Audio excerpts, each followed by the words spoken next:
On a la Camponotus vagus.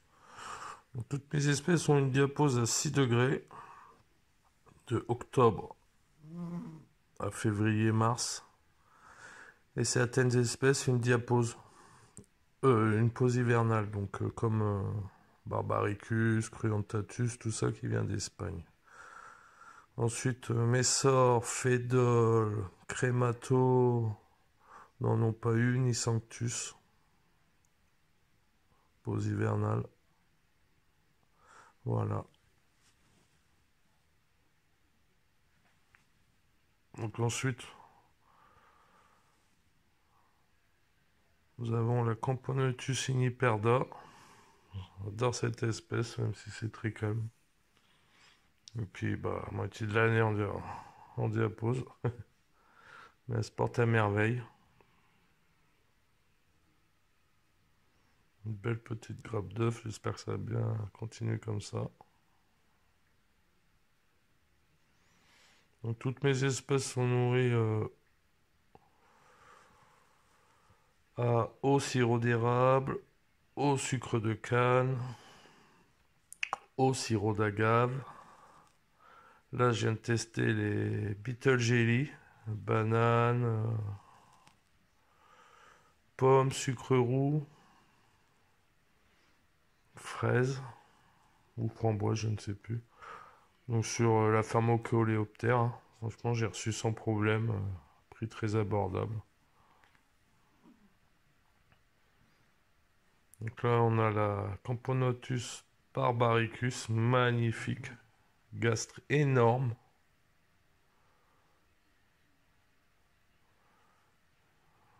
La ponte s'annonce excellente cette année. Ils sont vraiment magnifiques, j'adore cette espèce. La barbaricus, très très belle.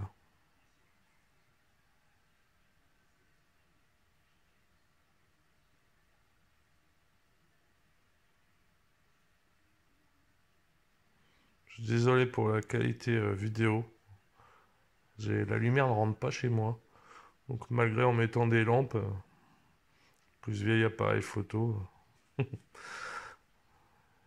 testé la loupe macro lentille pour téléphone, là, mais franchement, ça change rien pour mon téléphone. Vraiment magnifique. Des gastres énormes. Ils se gavent bien.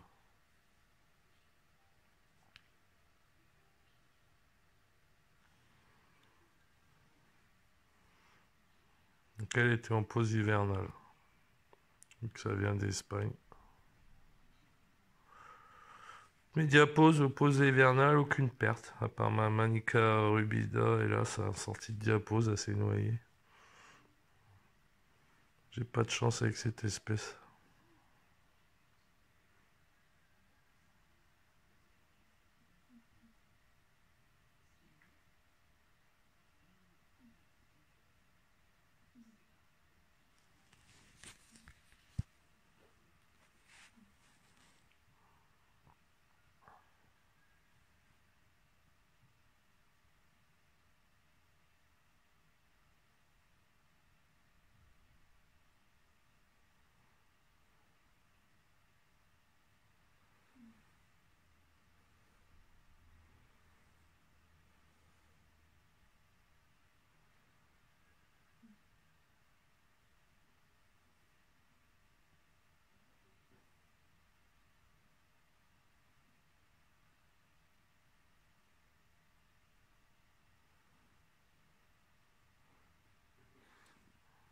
Un Ponotus Fetchenkoi.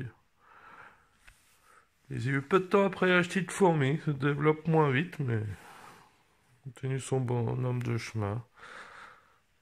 Elle a eu une petite diapause à la cave à 6 degrés, j'ai été étonné, ils ont résisté, il n'y a pas eu de décès. Donc un petit mois.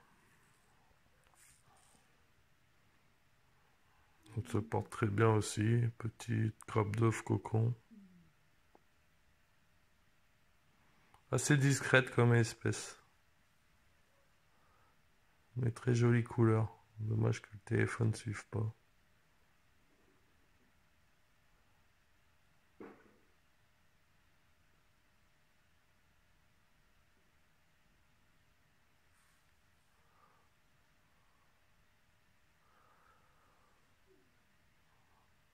Donc actuellement, toutes les espèces sont chauffées entre 24 et 25.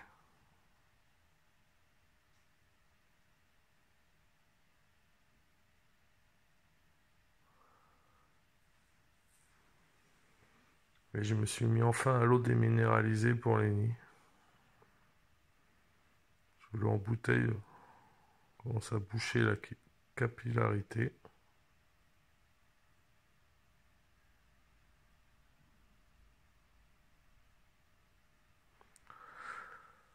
Ma petite colonie de Crématogaster sutellaris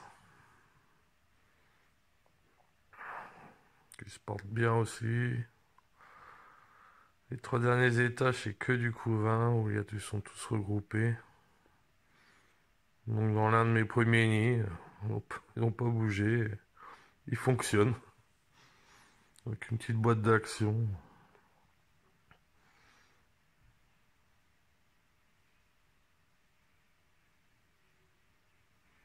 Bon, ils sont assez sales. Tout ça, c'est des déchets. Donc. Ce mois-ci, j'ai acheté des colomboles. On est mis dans tout un peu Sénila, Crémato, Odontomponera, Messor et Nicobarensis.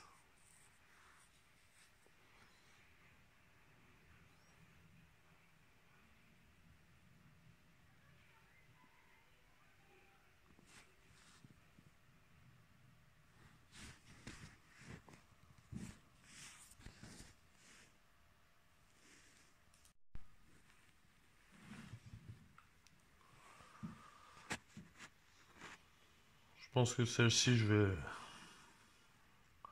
vais la revendre. Elle m'intéresse pas tellement comme espèce. Très jolie, magnifique. J'aime bien les grosses espèces.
C'est vrai qu'ils sont atypiques, ils ont une très belle couleur. Alors qu'en as de pique.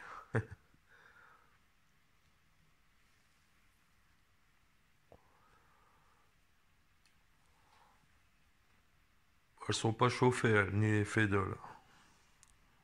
Donc là, c'est Fédole pallidula. Ma fameuse colonie qui s'était noyée quand j'avais reçu. Il me restait que la reine et vraiment peut-être une vingtaine d'ouvrières. Ben, c'est reparti comme en 14. Vous allez voir. Une pontée énorme. Tout ça, c'est des œufs. C'est incroyable. Et je pense qu'il y en a au fond, parce que c'est un nid que j'avais fait en plate bizarre. Donc il reste propre comme il est sec. Ils ont besoin de beaucoup d'humidité, mais elles sont adaptées.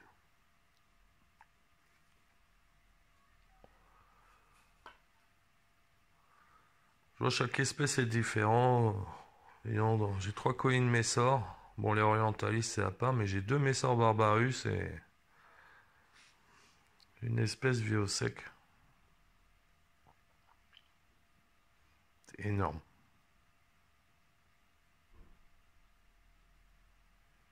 Mais pareil, je pense pas la garder. Trop petite comme espèce.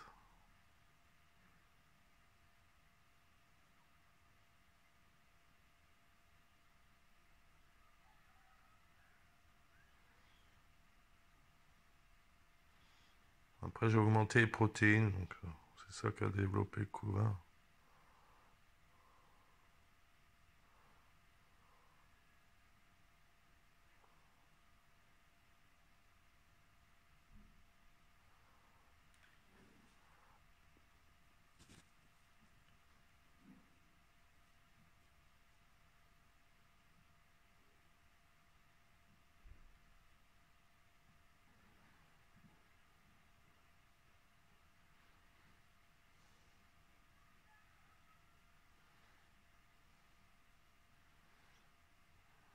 Dommage, on voit pas leur belle couleur. Ouais, mon fameux nid.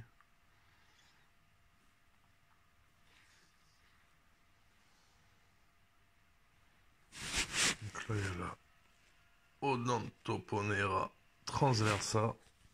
Il se porte bien, mais très dur à fonder. Ça va faire. Puis cet été, je crois que je l'ai. Donc là, j'ai rajouté des colomboles, parce que c'est rempli d'acariens. Dès qu'on met de l'humus de coco avec l'humidité, les acariens apparaissent. Donc elle est nourrie. Bah là, il y a les colomboles pour les acariens, mais sinon, dès que les blattes naissent et sont toutes petites, j'en mets une ou deux. Là, il y en a une ou deux qui vivent dedans. Dès qu'elles sont trop grosses, bah, si elle les a pas tuées, je les enlève. Cul de secret, jelly, morceaux de verre de farine et mouche, comme toutes mes espèces. Elle a quelques œufs, d'avoir 3 larves, je crois. Donc j'espère que là, ça va fonctionner.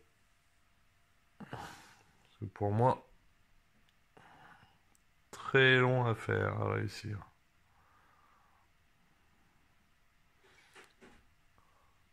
Après, c'est vrai qu'elle a changé beaucoup de tubes du aux acariens. Donc là, j'espère qu'avec les colomboles, ça ira. Ouais, les acariens, dès qu'il y a trop d'humidité, qu'on fait pas attention à la saleté, ça va très vite. C'est dommage. Donc la Camponotus aetiope. Donc Aetiope, Babaricus, Cruentatus, Finiperda, tout ça, ça vient de Antaus. Moi, j'ai jamais eu de problème. Je développe toutes.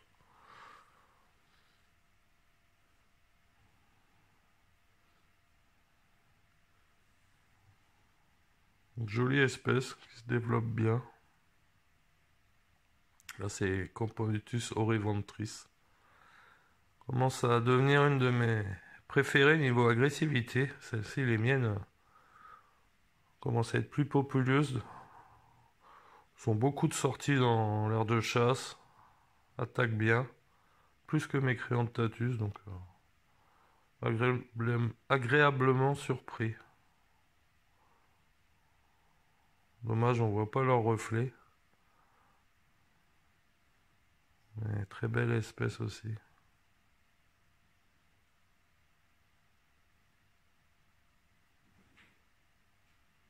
Donc je les ai mis dans 2 tubes de vin.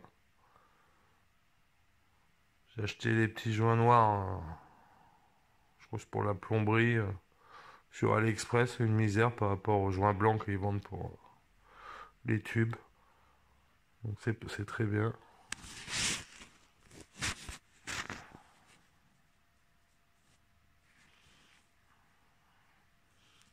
Des œufs, des larves, des nymphes, tout développement. Que ils ont une pause hivernale, température ambiante, hein, pas de diapause. Je les avais sur Best Hunt, je crois. Ou en HQ, je ne sais plus. Un de ces deux-là, mais bon, les deux sites sont très bien. Voilà, c'est les Camponotus. La deuxième fondation de Camponotus à Éthiopie, donc là je les ai dérangés. C'est la panique. Vous pouvez voir, ils prennent tous les œufs et ils vont partout. Ça devient des messors.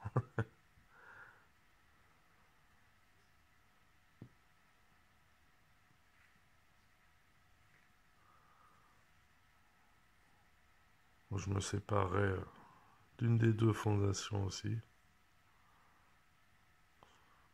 Bon, ça a trop d'espèces. Je dois recevoir encore un Camponotus maculatus subnidus. Et une nouvelle Manica, il m'en reste qu'une, donc si ça fonctionne pas, j'espère que c'est que je vais recevoir, ça ira. Parce que je lâche pas l'affaire. Ça sera ma 5e fondation de Manica. Donc là, les Messor orientalis. Très timide pour l'instant par rapport à mes Messor barbaricus. Mais j'aime bien. Un peu plus de couleurs, je trouve. Donc se développe bien, tranquillement. Belle petite grappe d'œuf, de couvain. J'espère que cette année sera explosive. Mais c'est vrai qu'elles sont jolies. Elles sont différentes des Messor barbarus.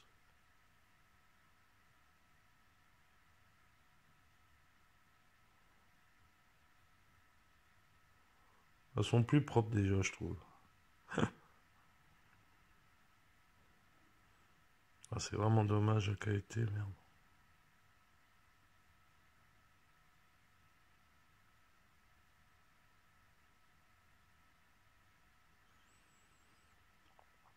Donc ça, c'est une colo que je vais garder pour l'instant. Enfin, une fondation.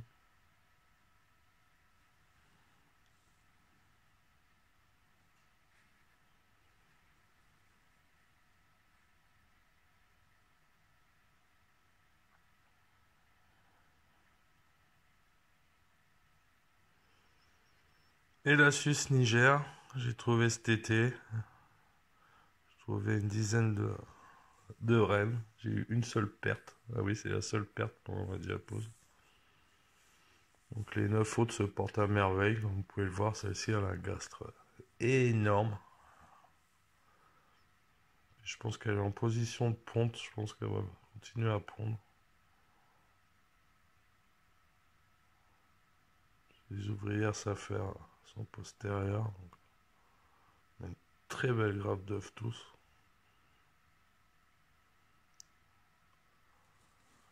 Mes Sanctus. Reçu la reine seule. Se développe à merveille. Sont actifs par période. Très joli qui ressemble au Fetchainkoi ou au pseudo-haritan, hein, je trouve.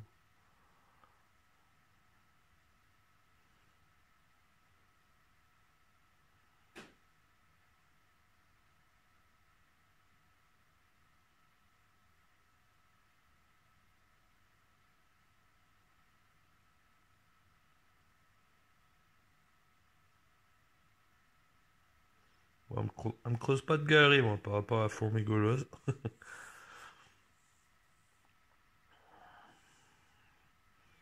Parce que j'avais des fuites à mes abreuvoirs, le liquide qui coulait, donc j'ai mis un peu de sable là où ça coulait, plusieurs fondations.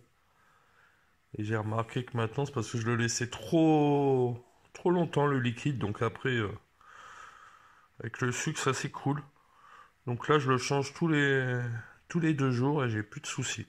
Donc en fin de compte, je pense que c'est ça ce secret, mes abreuvoirs ne fuient plus en changeant tous les 2 jours. Donc, plus besoin de mettre de morceaux de coton et tout ça.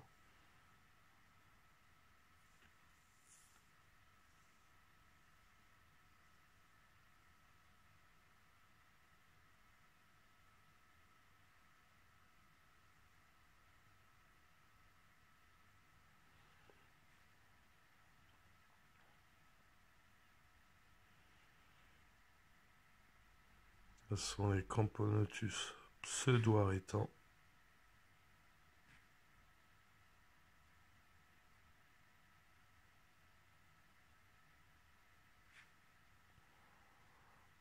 Se développe très bien, comme vous pouvez voir.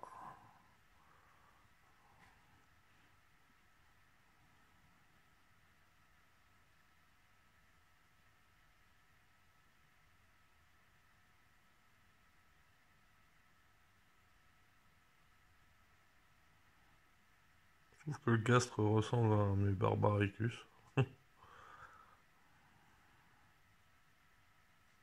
Magnifique couleur.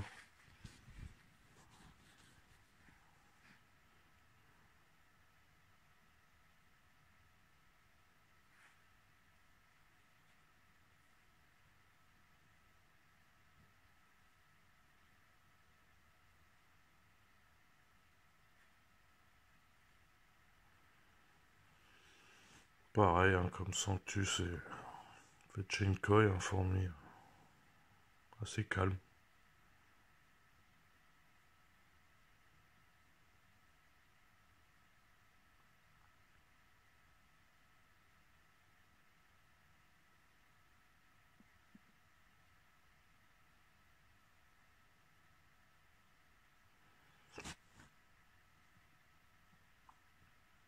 Une belle couleur.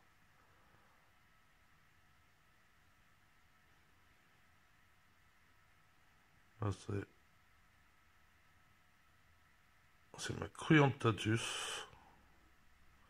Ouais, je pouvais plus écrire comme c'est une version gratuite de montage vidéo là. J'ai le droit qu'à 10 écritures.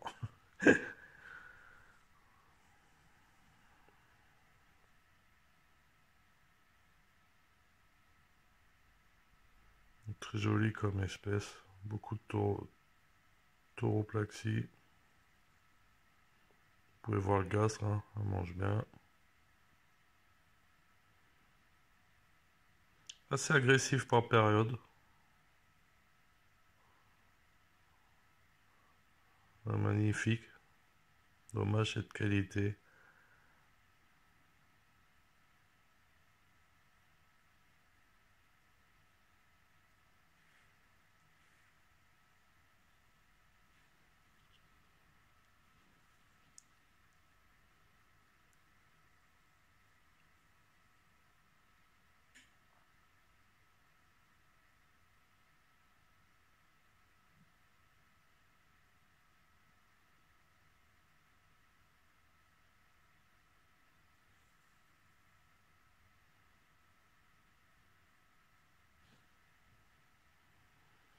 Donc là, liquide bleu, c'est juste de l'eau incolorant pour voir si elles boivent bien.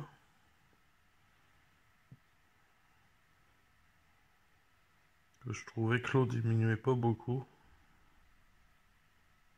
Bon, après, ils ont toujours le liquide secret sur un morceau de coton. J'ai coton-tige, mais maintenant, comme c'est fait en papier, c'est plus en coton, donc je trouve que ça sèche vite et pas trop de liquide. Donc je suis revenu au coton. C'est les petits abreuvoirs, même ma technique. Capsule de bouteille d'eau où je coupe le tour là pour faire un petit bac. J'arrive à avoir des noyades de temps en temps. Donc je suis revenu au coton.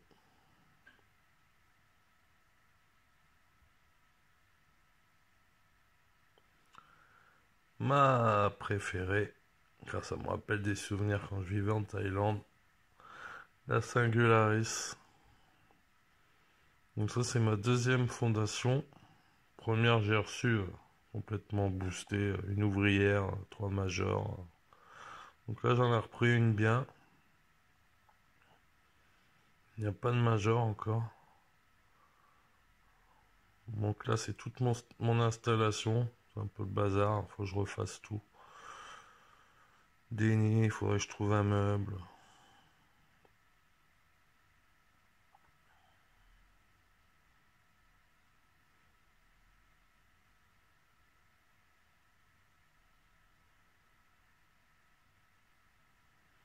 Tout cet étage d'exotique est chauffé à 25.